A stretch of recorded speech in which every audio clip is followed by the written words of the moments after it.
The river is all swirls and ripple lines heading downstream. The air is heavy with water molecules and the song of a fast-flowing stream. I'm breathing in the scent of early morning, which still carries a hint of wood smoke. My senses are tingling as I try to quieten my mind. Perhaps it's the river song and the smell of the smoke that casts me back. I'm unspooling from the present to live for just a moment in first memories. I'm a boy again, far, far downstream, somewhere in South Australia, tumbling along the river's banks, following my older brother David's mustard yellow home-knit jumper, which catches the early morning light. My woolen beanie and blue check lumberjacket keep out the early chill drifting up from the skin of the river. Nimble hands balance fishing rods. A canvas haversack carries bread, butter, bacon, a box of redhead matches and a billy with 2 eggs folded into yesterday's news. An army disposal ammo box holds bait and tackle, its war yellow lettering fading on the old brown paint. Boy eyes scan the billabong. There, the deep hole beneath the fallen tree. Worms dug from damp soil, and a cube cut from a sheep's heart baits suicide hooks below a running sinker. Plop. Set the drag and settle. But it's too cold to sit and wait. So we bundle hopeful handfuls of leaves and twigs, unwrap the eggs and strike a match to yesterday's comics. Dry leaves catch, twigs burn. The smell of eucalyptus smoke drifts and hangs, embeds itself in memory, forever linking the scent of burning red gum to the river. We pile on more sticks and warm hands by the kindled flame. Eggs spit melted butter in a British Army mess tin. Fire blackens the sides of the boiling billy. White bread on toasting forks tastes good even burnt, with enough salty butter and a cup of sweet tea. Suddenly a twitch on the thread, tight monofilament catching the sunlight, and the sound of the spools spinning and spinning. It will always shine and ring in the memories of a boy.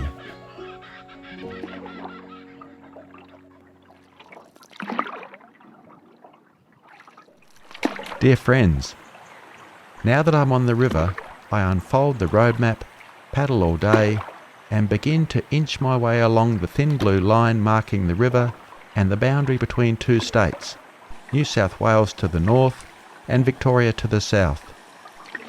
The old paddle wheelers never came this high on the river. Even though the best captains could use their wheels to climb over snags, they couldn't tackle the pebble races and the shallows, so there are no river charts to help me navigate. The canoe glides down a wide V mid-river, a tongue of deep water. The river steepens, accelerates and amplifies. With a sweep of the paddle, I angle the canoe across the current and get ready to draw into an eddy. The water is clear enough to see a trout flutter its tail. Facing upstream, it waits for the river to bring it lunch.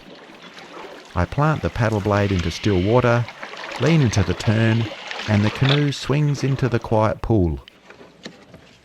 Stepping into cool water releases muscle tension. Stiff sinews and tendons will need time to adapt to river life.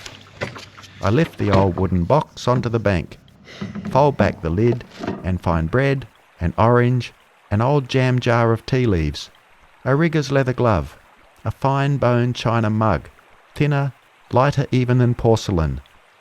You wouldn't drink tea from anything else. I make a small scoop in the sand and fill it with dry leaves and twigs. When the fire catches, I smell the smoke. I toss on a few thicker sticks and rest the charred wire rack on top. I scoop a billy of water from the river. On the frame it hisses in the flame. While I wait for it to boil, I pick up 2 river pebbles, round flesh-covered discs, sandstone almost metamorphosed to quartzite, the other round and smooth as a worry bead. One is pitted where softer minerals have dissolved into the river, but you can still see the deposition layers, a slight warp, revealing years of underground pressure. The silt that made the rock that became the pebble washed down from the mountains, Millions of years of compaction, friction, erosion. The river washing away rock dust. I rub one in each hand, then flip them into the tucker box alongside an arrow-shaped piece of Silurian granite.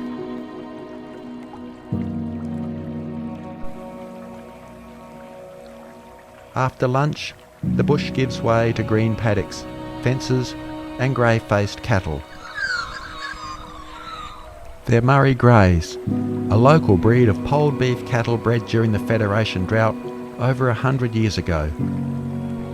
They do what cattle do and head for water in the heat of the afternoon. I round a bend to see a herd chest deep off a sandy beach. 50 cows stare as I drift past a few feet away. The herd shuffles. I see flecks of soil, grass and cow shit in the river. It clouds the water, and that's it for the sport of trout spotting. From now on, I'll bore the billy a little longer before making a brew.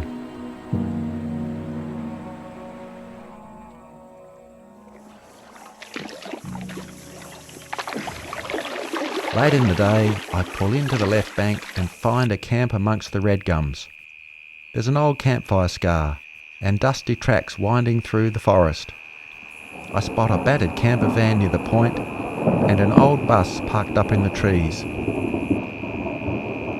Heavy air rumbles, the ground shakes as dark clouds gather over Pine Mountain.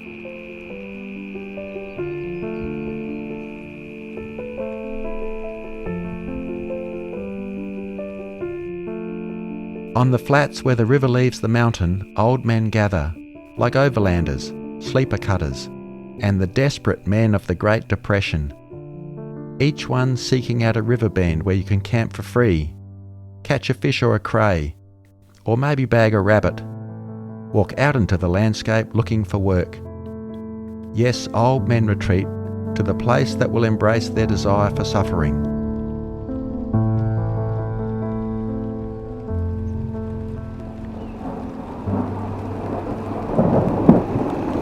The electric storm circles Pine Mountain, comes back hard on us during the night.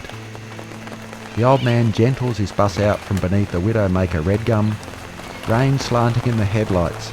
He opens a door and calls, "You're right there, mate, there's room on the bus."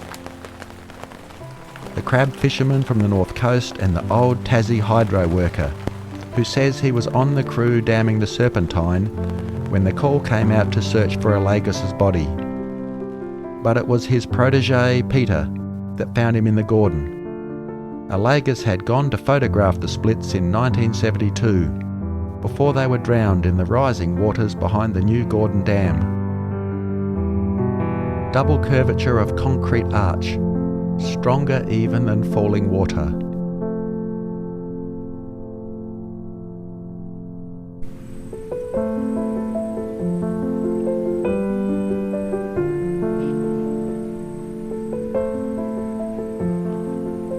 Somewhere Alagus slipped and was taken by the river.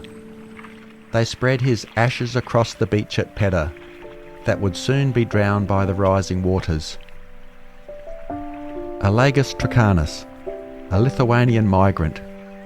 Peter Dombrovskis, German by birth, our own great image makers of the wilderness through the lens, a new idea emerging into the national consciousness. Perhaps their stories will resurface later, their art intersecting my life and the fight to save another river. But at the moment, it's the fisherman, the dozer driver and I, all hunkered down by the river, riding the storm together. Thunder in the hills, rain rattling on the tarpaulin.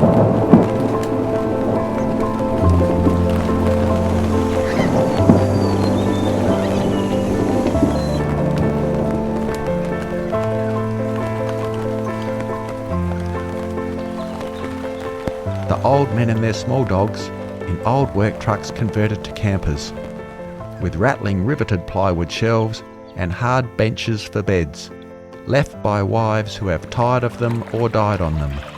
They make their way to the river, to a place that will embrace their desire for suffering. Later, on the grassy flat beneath the Gingelic pub, with its tin shed shower, Hot, $3, pay at the bar. Cold, free. The mozzies come out to drive away the talk of old men by the river.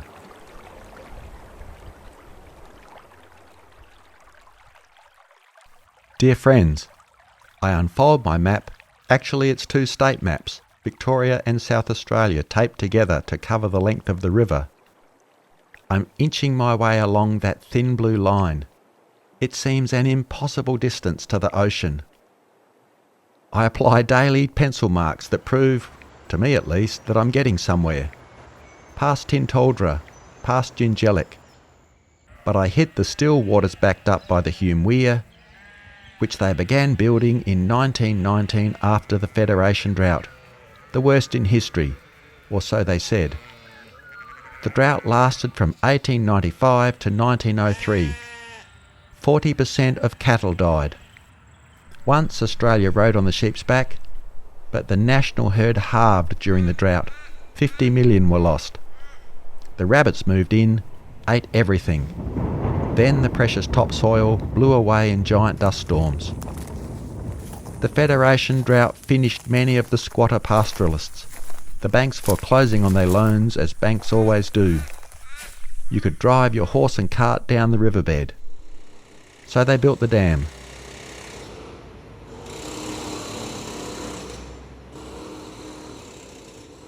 Day 5 days ago I stood on the summit of Mount Kosciuszko, and now here I am next to the Murray River, down in what would have been the floodwaters of Lake Hume. The Hume Weir is somewhere downstream, and I'd hoped to have been paddling across the lake waters today, but due to the long dry period we've had, the lake waters have receded well downstream somewhere, and the old riverbed can be seen winding its way through the landscape. The weather's been hot and clear, and hopefully it'll stay that way tomorrow while I make my way across the lake waters. Too much wind can be dangerous for an open canoe. It's the one condition, wind across water creating waves, that is dangerous for paddling. So with a bit of luck, the hot weather will hold, the winds will stay down, and I can make my way down to Hume Weir, which I'll have to portage when I get there.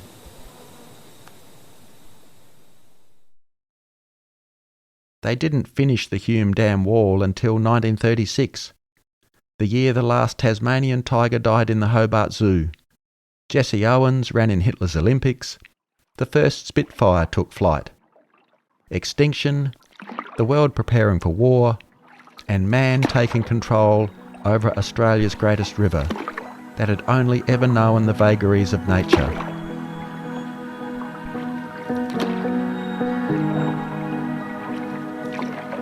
Some say I'm too wild, some say I'm too deep. Now looking ahead, I see the water level has fallen so low that I paddle the old riverbed through the land that has not seen sun since the 1930s. It snakes out into acres and acres of muddy sediment that has settled for years on the lake floor. Nothing moves. There's not a sound. The lake a mirror. I glide beneath the skeletons of old trees. They lean over me like ghosts. I set up camp next to a fallen log on a barren, sloping wall of gravel and dried mud. I'd be well underwater if the lake's level matched that of my optimistic road map. A forest grew here once. Settlers came and farmed. Then everything was drowned in the valley as the water level rose. I light a small fire, cook a simple meal.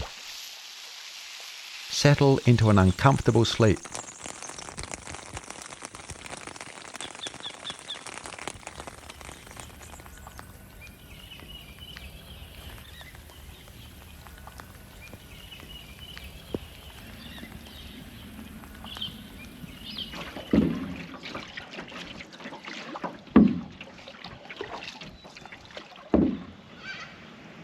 If you've been living on the flowing river for days and days, it's just so quiet.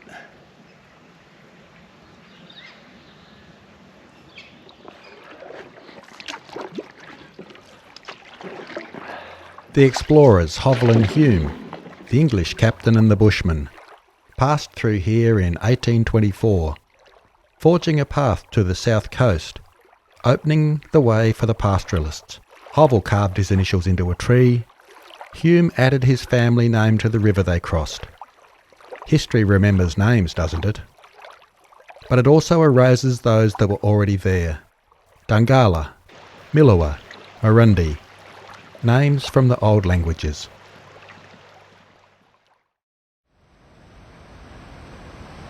After another day of paddling into the wind, the white pillars of the dam come into view. Solid, immutable barricades across the sapphire lake. Dark concrete shadows fall on the water. "It will be a triumph of engineering," they said after the Great War. The war to end all wars, or so they said. But they only finished the work just before the next one began. I pull in and land on a gravelly beach. In the dying light, I look up at the giant concrete wall. There's no pathway. So I hoist the canoe onto my thigh, flip and lift it onto my shoulders. I settle the centre thwart behind my neck, take the weight, and get to work. It's dark when I finish hauling the last load, climbing the earthen bank in the little pool of light from my head torch. In the morning I face a high chain-link wire fence and a man locking the gate to the only track back to the river. He stares blankly at me as I rush over. I can almost hear him thinking, "Who the hell would want to paddle the river in a bloody canoe? You've got 10 minutes. I shuffle everything to the other side of the gate and hear the padlock clamp behind me.